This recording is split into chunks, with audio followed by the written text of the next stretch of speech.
안녕하세요. 동인간 뉴스터디 동정민 앵커입니다. 박사님들 어서 오십시오. 지난 시간에 이어서 이 명태균 씨 사건에 대해서 저희가 파고 들어가 볼 텐데, 자, 오늘의 주인공은 여기 명태균 씨와 바로 대통령 부부입니다. 이 둘 사이에는 어떤 일이 있었을까요? 자, 요렇게 지금 그려져 있는데 뭐냐면 지금 요렇게 연결되어 있다는 거고, 그런데 지금 요 밑에 있는 사람들이 바로 대통령 부부와 명태균 씨를 함께 만났거나 최소한 서로 아는 사이예요. 양쪽 다 아는 사람들의 밑에 얼굴들을 쫙 붙여놨습니다. 이게 이제 대통령 부부와 명 씨와의 관계에 또 영향을 미칠 수 있는 사람이거든요. 자, 쭉 보십시오. 여기에 지금 가장 논란이 되고 있는 두 가지 의혹, 공천 개입 의혹과 또 하나 여론조사 조작 의혹까지 오늘 한 방에 정리를 해보려고 합니다. 지금 출발합니다. 동투더 뉴스. 명태균 씨 보도 어지러우시죠? 혼란스러우시죠? 자, 대통령 부부와 대체 무슨 관계야? 뭐 어떻게 알게 된 관계야? 명확하게 이거다라고까지는 아직 나온 게 없지만 이런 것 같습니다. 제가 정치부장 하면서 쭉 취재를 해보니까 이런 것 같아요. 제가 설명을 드릴게요. 이 정도면 대충 이해가 되실 것 같아요. 당시 상황이. 자, 그러면 언제 처음 만난 거야? 대통령 부부와. 자, 명 씨는 언제라 그러냐면 2021년 6월 18일이라 그래요. 대통령실은 2021년 7월쯤이라 그래요. 뭐 큰 차이는 없어요. 그죠? 6월이나 7월이나. 그럼 이때가 어느 시점인가가 더 중요한 겁니다. 여러분. 보십시오. 2021년 3월 4일에 윤석열 검찰총장이 사퇴를 합니다. 어느 정부 검찰총장이었어요? 문재인 정부 검찰총장이에요. 그죠? 근데 문재인 대통령하고 들이받고 조국 수사 들이받으면서 추미애 법무부 장관과 갈라주고 하면서 어쨌건 버티다가 사퇴합니다. 던져요. 던지면서 대선 출마다. 이미 언론들은 그렇게 보고 있을 때입니다. 그죠? 대신 대선 출마인데 민주당은 당연히 아닐 거고 뭐 무소속으로 나올래나 아니면 국민의힘으로 갈래나 막 이렇게 설왕설래 할 때예요. 또 일각에서는 정치 안 한대 라는 얘기도 막 나오고 할 때예요. 이때까지만 해도.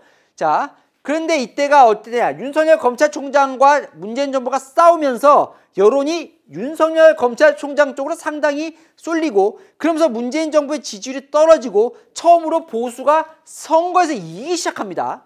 그게 2021년 4월이에요. 오세훈, 박형준 서울시장과 부산시장 보궐선거에서 국민의힘이 이깁니다. 탄핵 이후에 사실상 처음으로 이긴 승리예요. 그리고 하나 빠졌네요. 그리고 6월에 이준석 국민의힘 대표가 탄생합니다. 30대 사상 최초죠. 보수정당 사상 최초로 30대 당대표가 됩니다. 이것도 이변이라고 했죠. 뭔가 변화에 막 보수의 열망이 터져나올 때 결국 윤석열 전 검찰총장이죠. 대선 출마를 선언합니다. 조상이죠. 윤봉길 의사 기념관에서 사실상 대선 출마를 선언을 하죠. 그리고 7월 30일에 국민의힘으로 전격 입당합니다. 요때예요. 요때. 그러니까 6월 18일이면 6월 11일에 이준석 대표 되고 대선 출마 선언 사이에 처음 만났다는 얘기고 7월에 만났다고 해도 어쨌든 대선 출마 선언하고 입당 전 요때 윤석열 대통령과 명태균 씨가 처음으로 만납니다. 그러면 누구 소개로 만났냐? 어떻게 처음 만났냐? 요거 조금 말이 엇갈려요. 명태균 씨는 명확하게 얘기는 안 하지만 이렇게만 얘기를 합니다. 본인이 오세훈, 이준석 대표를 만들었으니까 당연히 대선에 출마하려고 했던 그쪽 윤석열 후보 측에서 저를 찾으러 다니지 않았겠나?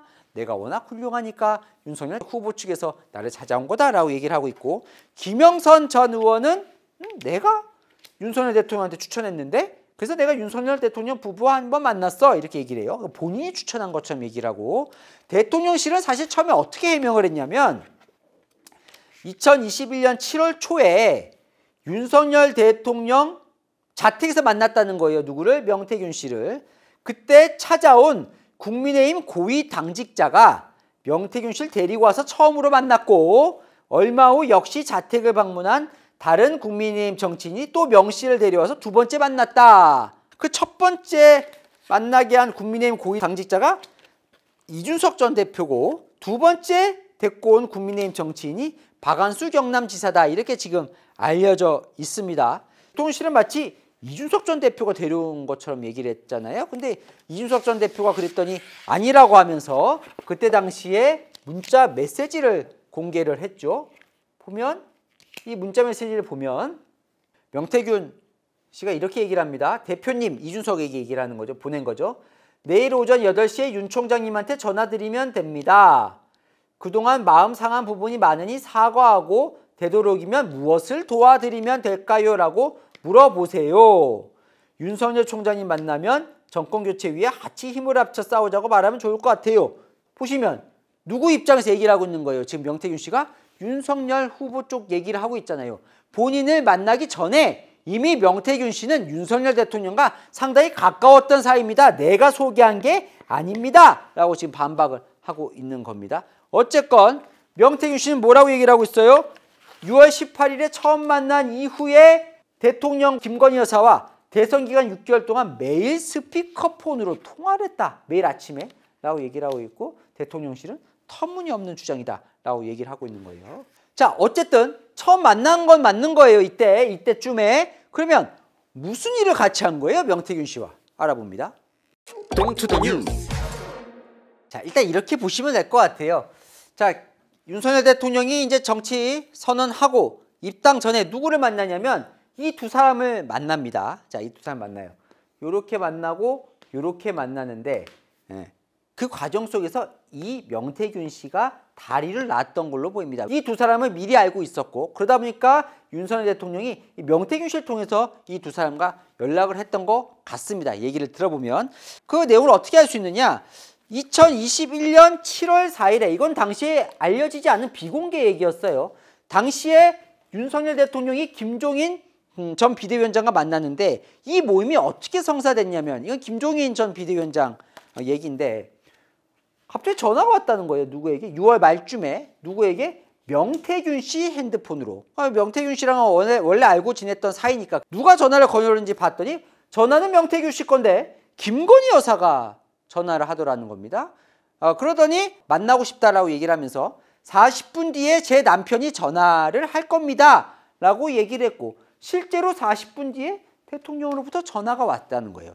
그래서 이 만남이 이루어졌다는 거죠. 2021년 7월 4일에 처음으로 만났다는 겁니다. 그 만나러 갔더니 대통령 부부와 명태균 씨가 나와 있었고 그러더니 인사만 한 다음에 김건희 여사와 명태균 씨는 먼저 퇴장을 하고 둘이 밥을 먹었다라고 얘기를 합니다.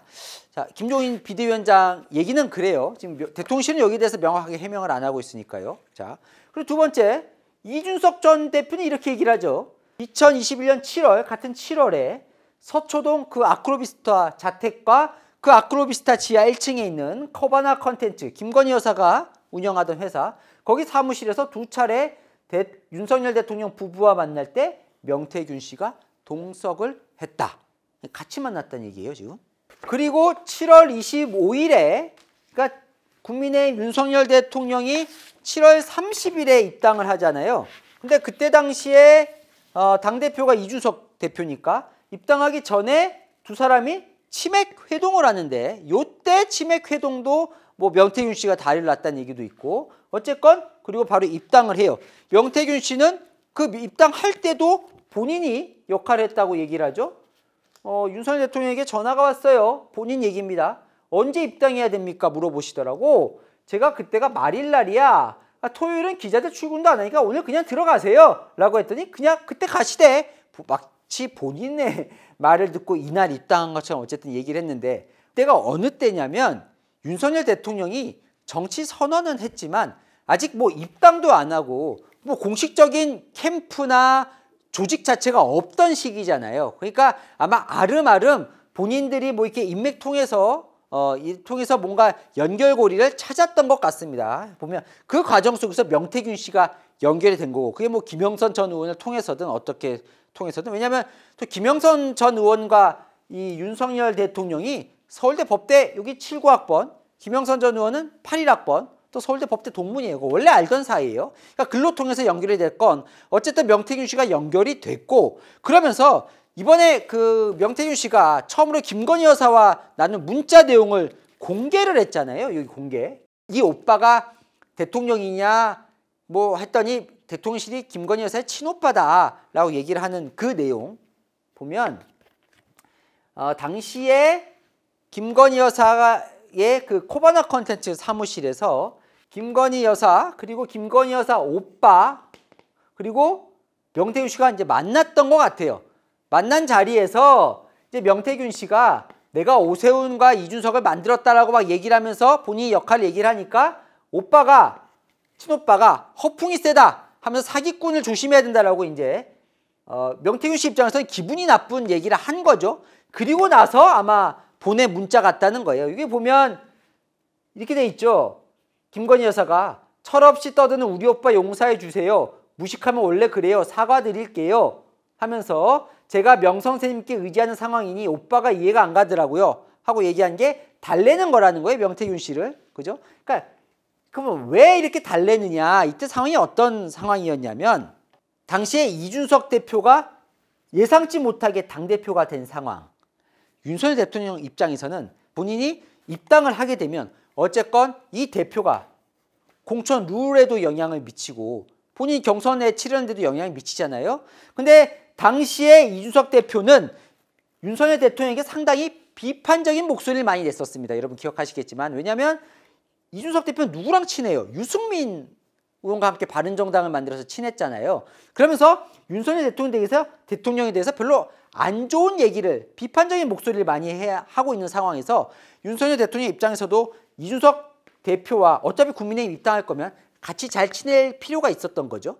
그러면서 이준석 대표와 같이 갈 거냐 말 거냐를 내부에서 막 논의를 했었던 것 같아요. 자, 그 과정 또 한 명 김종인 비대위원장에 대해서도 윤석열 대통령은 정치 경험이 없어요. 그리고 중도로 표를 확장해야 되는 상황이었어요. 당시에. 그래야 대통령이 당선될 수 있는 상황. 그러면 이 사람을 잡아야 된다라는 얘기가 주변에서 많이 나왔었고. 근데 사실은 윤석열 대통령은 김종인 비대위원장에게 그렇게 호감이 간 상황은 아니었던 걸로 전해집니다. 왜냐하면 김종인 비대위원장은 예전부터 내각제를 주장을 했었어요. 내각제. 그러니까 국회의원들이 사실상 하는 걸로 개헌을 해야 된다는 얘기를 하는데 윤석열 대통령은 이 내각제에 대해서 상당히 부정적이거든요. 예. 그러니까 그렇기 때문에 김종인 비대위원장과 인연은 없지만 그렇게 좋게 보지는 않는 상황. 하지만 본인이 대통령이 되려면 필요한 상황. 그러니까 주변에서는 김종인, 이준석과 함께 가야 한다라는 얘기를 그때 막 하던 상황이었고 그때 그걸 앞장서서 했던 사람이 아마 김건희 여사였던 것 같습니다. 얘기를 들어보면. 근데 그러다 보면 연결고리가 필요했고 그 연결고리가 누구냐? 바로 명태균 씨를 통해서 연결고리 됐던 걸로 보입니다. 윤석열 대통령은 뭐 별로 그렇게 처음에 호감이 가지는 않는 상황이었지만 어쨌건 필요하다고 하니까 여사도 그렇고 주변에서도 설득을 하는 상황. 자, 보시면 아까 명태균 씨와 이준석 대표가 나눈 문자를 보면 그 문자가 언제냐면 7월 23일이에요. 보면 치맥회동하기 전전날입니다. 내용을 보면 이래요. 윤 총장님, 윤석열 대통령에게 전화 드리세요. 전화 드리면 됩니다. 그동안 마음 상한 부분이 많으니 사과하고 되도록이면 무엇을 도와드리면 될까요? 라고 얘기해 주세요. 이준석 대표가 당시에 윤석열 대통령에 대해서 그렇게 좋게 얘기를 안 해서 윤석열 대통령이 마음이 상했다는 거예요. 이준석 대표에게.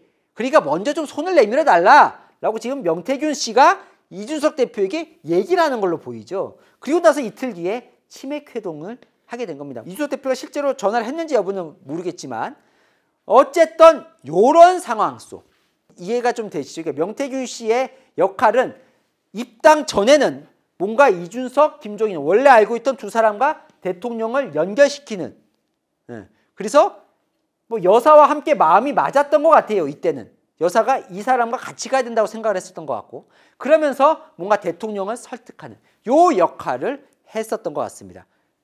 그러면 입당 이후에는 명태균 씨가 어떤 역할을 했을까요? 동투더 뉴스. 이제부터는 좀 희미합니다. 왜 희미하냐 말씀드릴게요. 일단 대선 경선 때 무슨 일이 있었나 한번 볼게요. 자, 명태균 씨는 이렇게 얘기를 합니다. 경선 기간 그때 처음 만난 이후에 대통령 부부와 6개월간 매일 스피커폰을 통화했다. 그러면 명태균 씨 말대로라면 지금 6월 18일에 처음 만났다는 거잖아요. 그러면 6개월이면 최소 12월.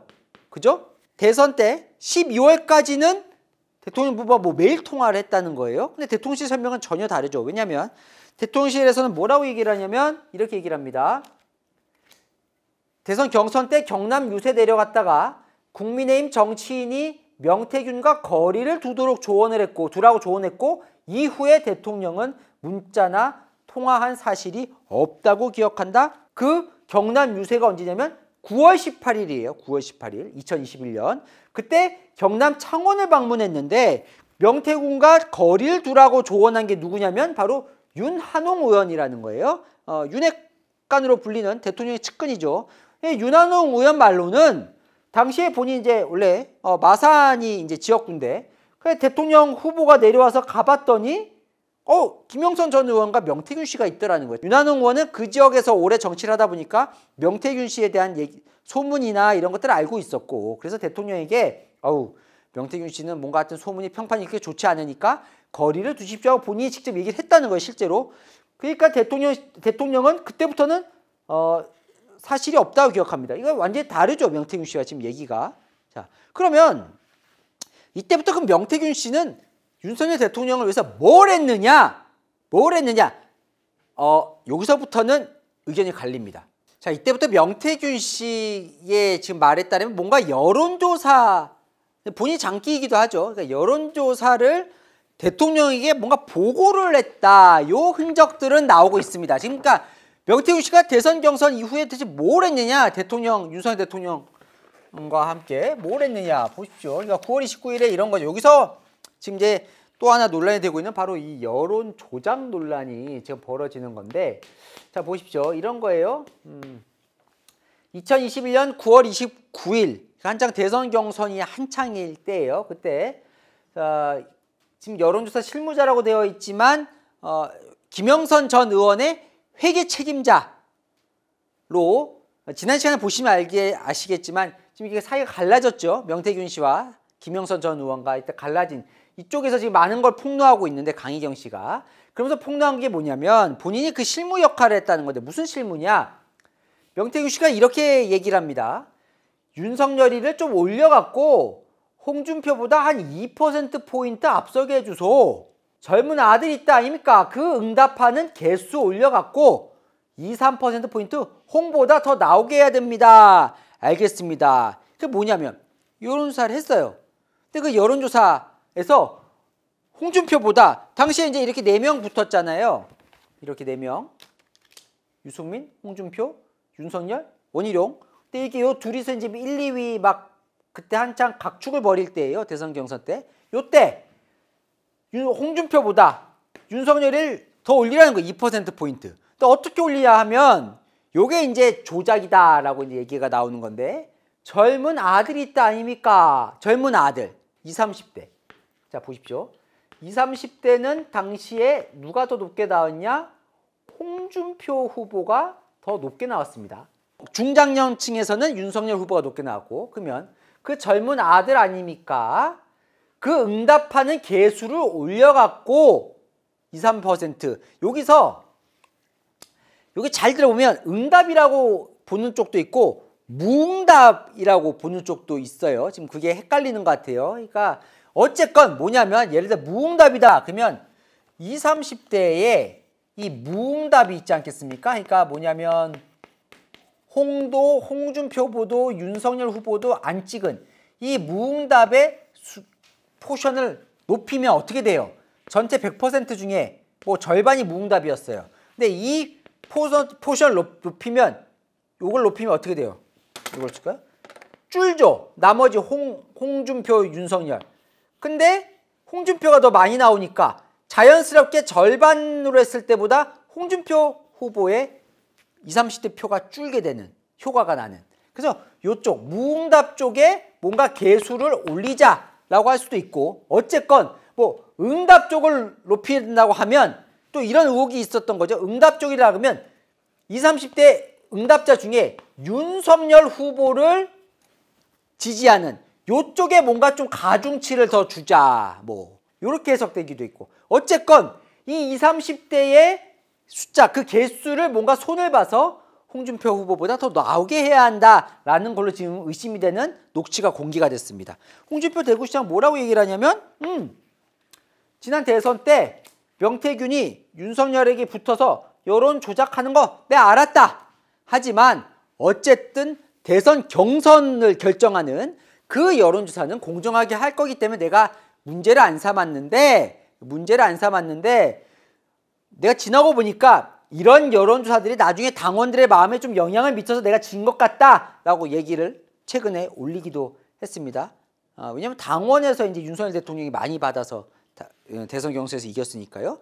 근데 또 이런 논란이 있었어요. 근데 이 불똥이 지금 홍준표 시장에게도 튀고 있잖아요. 이게 무슨 얘기냐면 2021년 10월 15일에 그러니까 한창 경선 이제 막 공식 선거운동 시작할 때 당에서 당원 명부를 줍니다. 누구에게 주냐면 이 후보들 캠프에 당원 명부를 줘요. 왜냐하면 그때부터는 이 당원 명부를 가지고 뭐 여론조사도 돌릴 수 있고 또 홍보도 할 수 있게 이게 준 거예요. 대신 그거는 공식적으로 관리를 해야 돼요. 왜냐하면 개인정보잖아요. 그러니까 당원들에 대한 개인정보이기 때문에 관리를 해야 되는데 지금 어떤 의혹이 불거졌냐면 이건 상대당인 노종면 민주당 의원이 문제 제기를 한 거죠. 국민의힘 대선 경선 당시에 명태균 씨가 실질적으로 운영하는 이 미래한국연구소가 국민의힘 당원 57만 명의 전화번호를 입수해서 여론조사를 실시했다라고 이제 폭로를 한 거예요. 자, 실제로 명태균 씨가 했다는 거예요. 근데 보면 그러면 지금 이 당원 명부는 각 캠프에 준 거예요. 이 네 캠프에. 그럼 누군가가 그 캠프가 명태균 씨인 이 미래한국연구소에게 당원 57만 명 명단을 넘겨줬어야 되잖아요. 그죠? 그런데 실질적으로 이 캠프가 공식 여론조사를 의뢰하면 돈을 줘야 되잖아요. 그죠? 의뢰를 맡겨야 되니까. 그 돈 회계 처리한 걸 봤더니 이 네 캠프 어디에서도 이 미래한국연구소에 당시에 당원 여론조사를 의뢰한 게 없는 거예요. 그럼 어떻게 된 거야? 봤더니 명태균 씨가 뭐라고 얘기를 하냐면 그거를 홍준표 캠프에서 의뢰를 했다는 거예요. 미래한국연구소에. 뭐라고 얘기를 하냐면 홍준표 캠프에 있던 최모 씨가 자기에게 의뢰를 했고 여기서 의뢰가 왔으니까 해달라고 연결만 해줬다는 거예요. 이 연결해줬던 이 사람이 지금 대구시 공무원, 지금 홍준표 대구시장이잖아요. 대구시 공무원인 거예요. 그래서 이 사람이 사표를 냈습니다. 대구시에서. 홍준표 시장은 뭐라고 얘기를 하냐면 이 최 씨가 개인적으로 그냥 의뢰한 거지 당시에 내 캠프에서 명태균 씨에게 의뢰한 건 없다라고 얘기를 하는데 실제로 또 홍준표 시장과 명태균 씨도 아는 사이긴 해요. 홍준표 시장이 경남지사 때 명태균 씨가 당시 캠프를 도왔다고 하는데 어쨌건 지금 또 국민의힘에서는 요 과정 홍준표 캠프 과정에서 어떻게 명시로 당원이 유출됐는가 명부가 유출됐는가 요거 지금은 당무감사 중에 있습니다.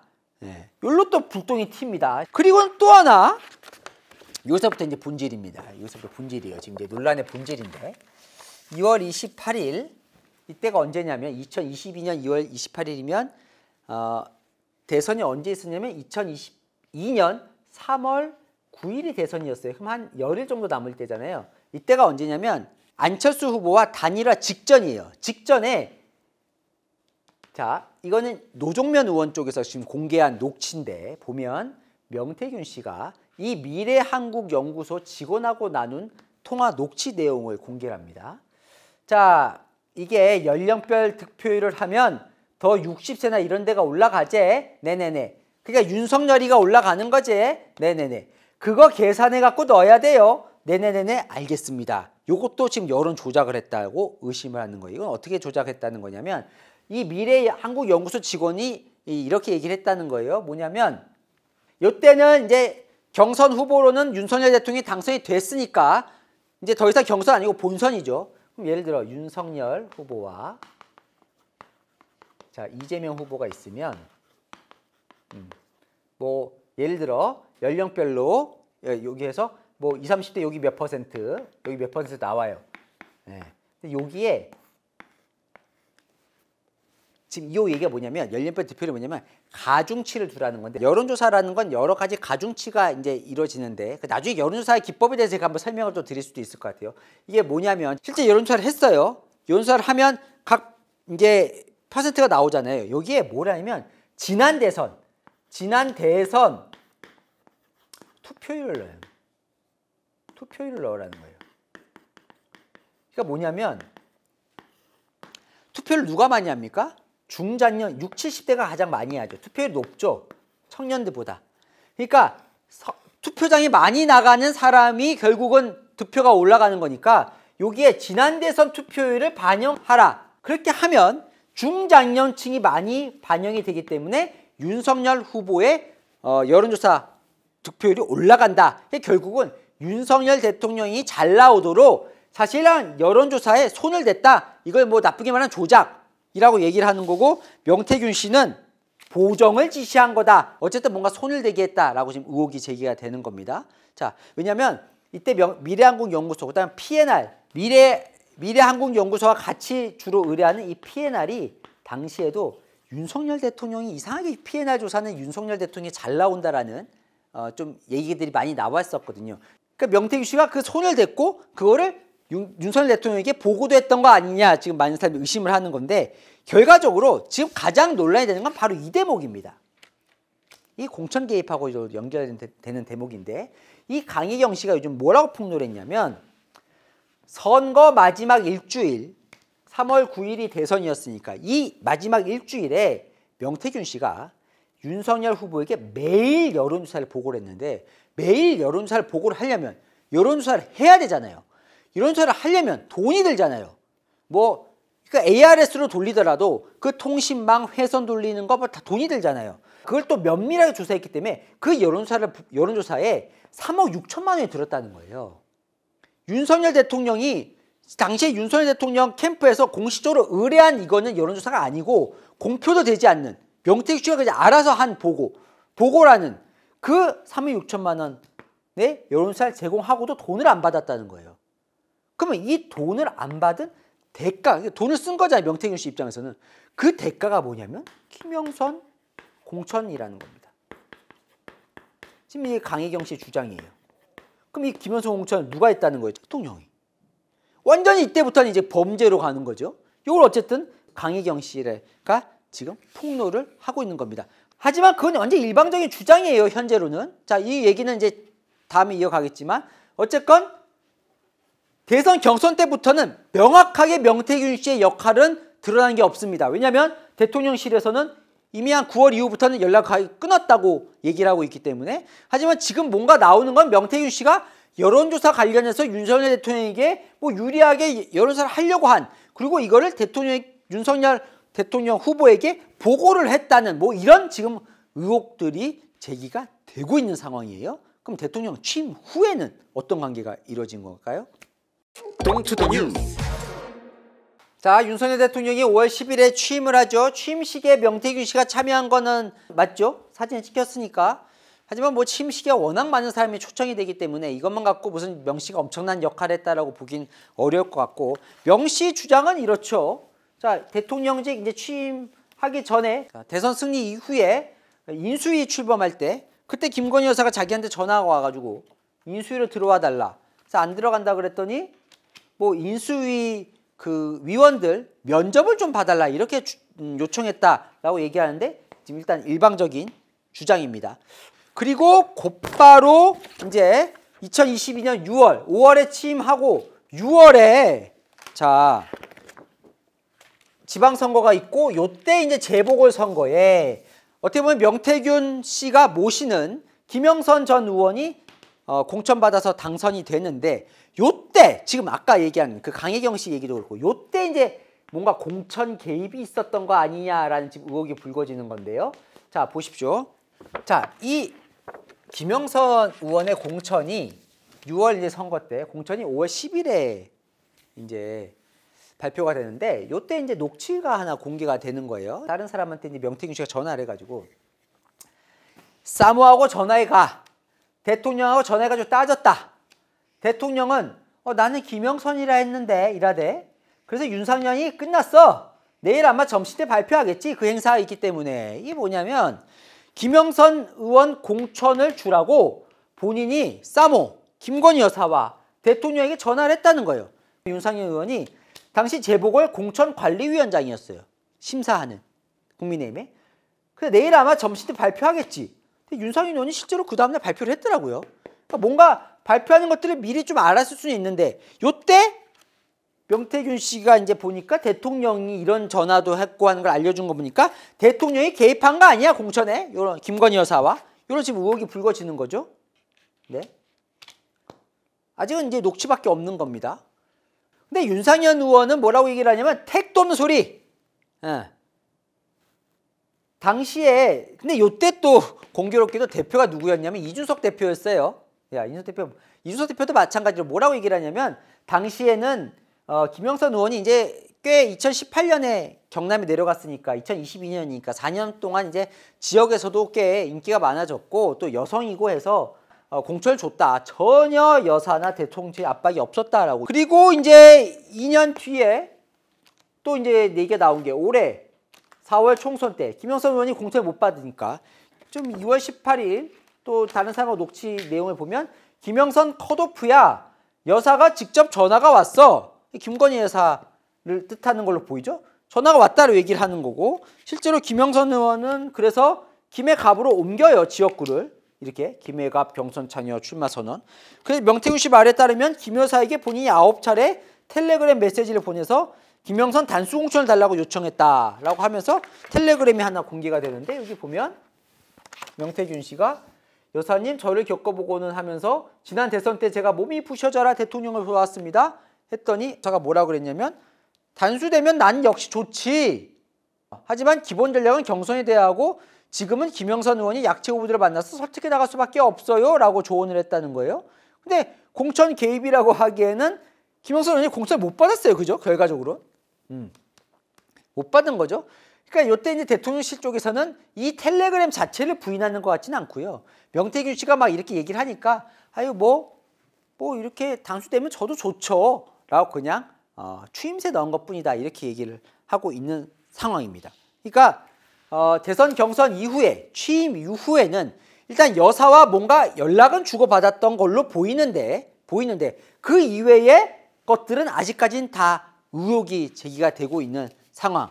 명태균 씨가 정확히 대선 때 무슨 일을 했는지 여부도 아직은 여론조사 뭔가 했나? 보고했나? 그 취임 이후에는 명확하게 지금 명태균 씨 역할이 드러나게 보이는 것 같지는 않은 거죠. 명 씨는 큰 역할을 했다고 얘기를 하고 있고. 자, 그러면 자 이제 결말로 가는데 여러분 이게 중요하죠.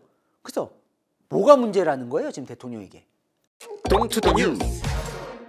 무엇이 논란입니까? 사실 여기 좀 논란이 키운 감도 있는데 처음 대통령실 해명이 좀 디테일하지 못했던 대목이 있어서요. 그리고 사실과 좀 다른 결과적으로는 다른 대목이 있죠. 처음에 대통령실이 이렇게 해명을 했습니다. 대통령이 순방가 있는 동안에 급하게 해명을 했는데 7월 초에 자 그럼 어떻게 처음 만났나? 아까 처음 저희가 말씀드렸죠.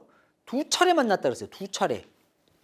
그 2차례 이준석과 박완수 통해서 사실상 만났다. 두 사람의 이름을 명시하지는 않았지만 저희가 취재해 본 결과 이 두 사람과 대통령이 명태균 씨와 함께 만난 건 맞습니다. 어쨌건 이 두 사람과 딱 2번 만났고 그리고 유세 내려갔다가 국민의힘 정치인 아까 윤한홍 의원이 만나지 말라니까 안 만났다라고 얘기를 했는데 지금 일단 이 두 사람 외에도 명태균 씨와 같이 만난 사람이 일단 최소 2명 나타난 거죠.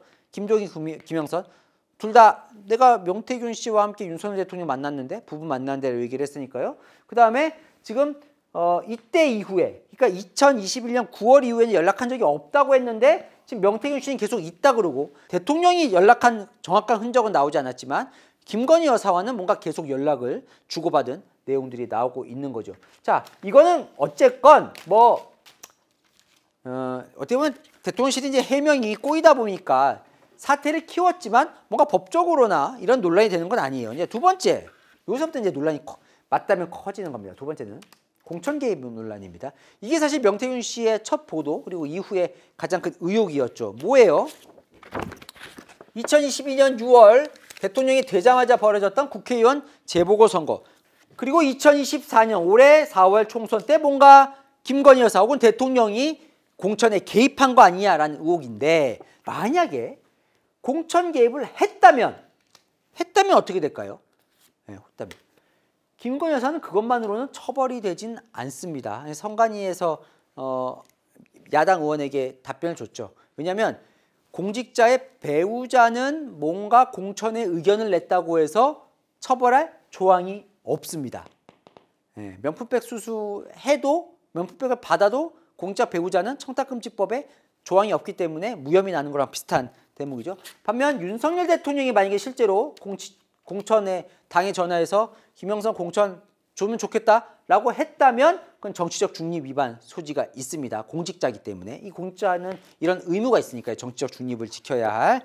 근데 만약에 강혜경 씨 말대로 폭로대로 대선 때 명태균 씨가 자기 돈으로 여론조사를 했고 보고를 받았고 그 대가로 공천을 한 거라면 여론조사의 대가로 공천에 개입한 거라면 그때부터 상황이 달라지죠. 명백한 부정한 정치자금 위반입니다. 이렇게 해서 이 대가로 받았다면 정치자금법 위반이 되는 거예요. 이건 처벌을 받아야 돼요.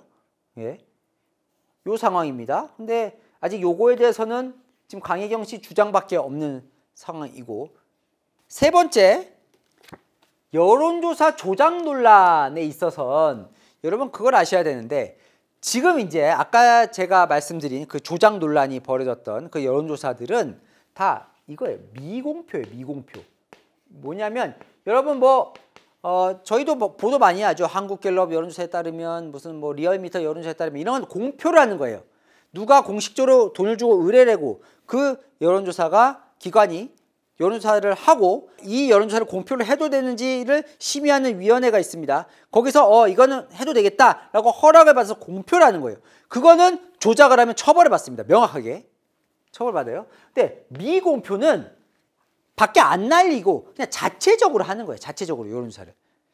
그러니까 지금 명태균 씨가 했다는 그 여론조사들은 다 그냥 자체적으로 보고 여론조사를 한 거예요. 그리고 나서 그냥 자체적으로 선거에서 캠프가 쓴다거나 아니면 보고할 때 쓰는 거죠.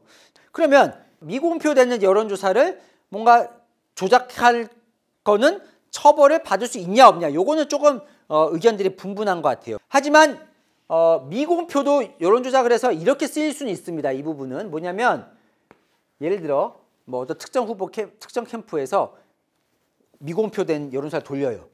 그 자기한테 유리하게 나오게 만들어요. 그리고 그걸 어떻게 하냐면 홍보를 해요. 홍보.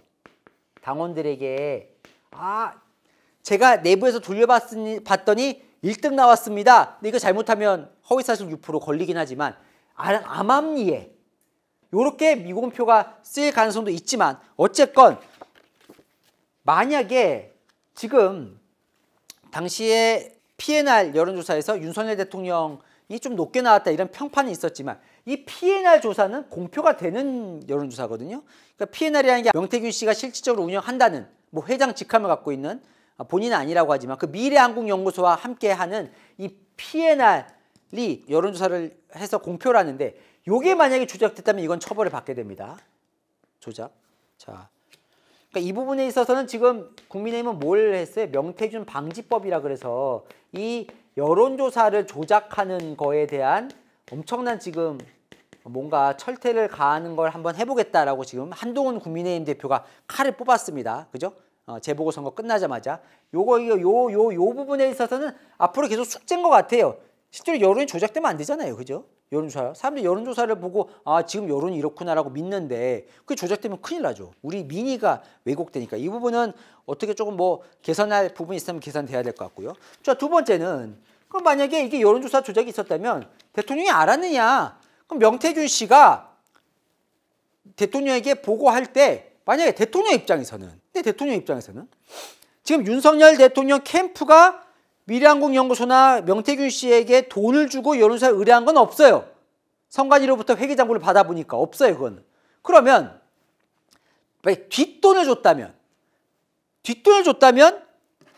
3번이랑 연결되는데 뒷돈을 줬다면 문제가 됩니다. 왜냐하면 여론조사를 하는데 돈이 들어가니까.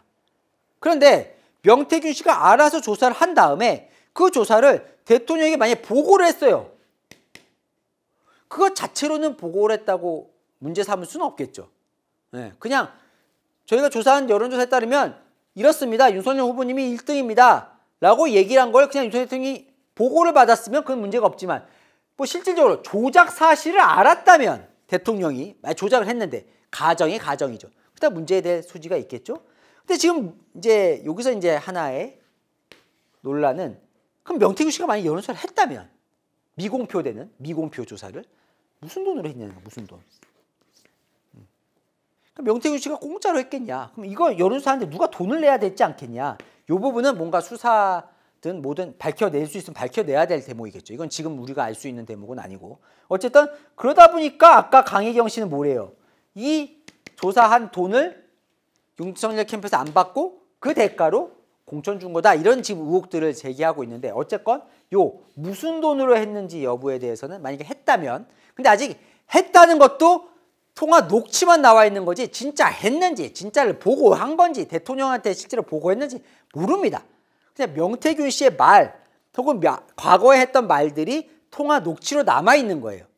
그러니까 이런 것들은 아직 논란들을 밝혀내려면 많은 검증 작업을 거쳐야 나오는 대목. 요 정도 지금 논란이 벌어지고 있는 겁니다. 자, 아셨죠? 이제 대충 정리가 되셨죠? 퀴즈 나갑니다. 명태균 씨와 윤 대통령 부부 관련해서 제기된 의혹이 아닌 것은 1번 대통령실 이전, 2번 공천 개입, 3번 여론조사 조작. 이거 지금 보신 분들은 뭐 바로 맞추시겠네요. 그죠? 끝까지 안 보신 분들은 맞추기 어려울 것 같고.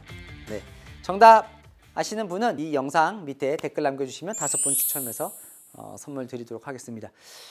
명태균 씨 논란은 조금 정리가 어떻게 될지 모르겠어요. 정리가 되면 한 번 더 제가 설명드릴 기회도 있지 않을까 싶습니다. 자, 복잡한데 궁금한 이슈 댓글로 남겨주시면 제가 또 뽑아서 선물도 드리고 소개도 해드리겠습니다. 아시죠? 평일 오후 7시 뉴스데이, 주말 오후 3시엔 동행과 뉴스터디. 오늘 순서 여기까지입니다. 감사합니다. 박사님들 퀴즈 정답 나갑니다. 216회 퀴즈 기억나십니까? 자, 북한이 딱 꼬집어서 비난한 우리 괴물미사일이 있습니다. 우리 괴물미사일 김정은 벙커를 뚫는 자 1번 현무5, 2번 B1B 랜서, 3번 타우러스. 뉴스터디에서 다 3개 다 소개해드린 무기긴 하지만 정답은 1번 현무5죠. 네, 100m를 뚫고 들어간다는 정답자 발표해드리겠습니다. 첫 번째 정답자는 잘 먹는 팽권이님입니다. 팽권이님. 이분은요, 제가 다니는 회사에서 현무5용 그 이동용 차량 있죠. 개걸음에서 갔다. 그 차량을 만드셨대요. 와, 감회가 새롭다면서 현무5 맞춰주셨습니다. 감사합니다. 멋졌습니다. 그 이동용 차량. 자, 두 번째 제천 대덕교회님 아이디님입니다. 이분은요 20년 동안 군 생활을 하셨대요. 군 간부로. 그래서 이번 국군에 날 때 나라를 지키기 위해 준비한 많은 전략 자산들을 보고 소름이 돋을 만큼 자랑스러움을 느끼셨다면서요. 아유, 축하드립니다. 우리 애국자시네요. 그죠? 우리 군에서 열심히 일해주셨고. 세 번째 당첨자 까꿍이님. 아이고야. 이분은 부인이신가 봐요. 네, 22년간 복무하고 전역한 신랑이 이번 국군에 날 때 딸내미에게 TV 보면서 이것저것 설명을 해주는 모습을 보셨나 봐요. 그러면서 자랑스러웠다고. 네, 아유, 축하드립니다. 자, 네 번째 히어로 뉴 배빵이님. 이분은 아들이 군대에 계신가 봐요. 아들 면회를 다녀오셨대요. 그 아들이 파주 민통선에서 근무하신다면서 무인기 건 보고하면서 너무 걱정됐고 군 복무 중인 아들도 비상이었다는데 자, 우리나라 오늘 전쟁 무기 뉴스터디 보시고 타이밍이 좋은 타이밍에 귀에 쏙쏙 들어왔다고요. 네. 온 가족이 함께 공유를 했다고 하시는데 무사히 근무 마치고 아들과 또 좋은 시간 보내시기 바랍니다. 자, 마지막 당첨자는 엠포리오 이반코프님입니다. 정답 1번 현무5. 자, 색다른 무기 공부를 하고 가는데 이러다가 너무 똑똑해질까봐 두렵습니다 라고 말씀해 주셨는데 더 두려워하셔야 될 것 같습니다. 점점 더 제가 똑똑해지실 수 있도록, 박사님 똑똑해지실 수 있도록 제가 노력하겠습니다. 당첨되신 분들 채널의 뉴스 유튜브 채널에 들어가셔서 채널의 뉴스 커뮤니티 누르면 216회 퀴즈 정답자 그리고 어떻게 선물 받으시는지 나와 있으니까요. 꼭 선물 받아가시기 바랍니다. 다음 시간에 뵙겠습니다.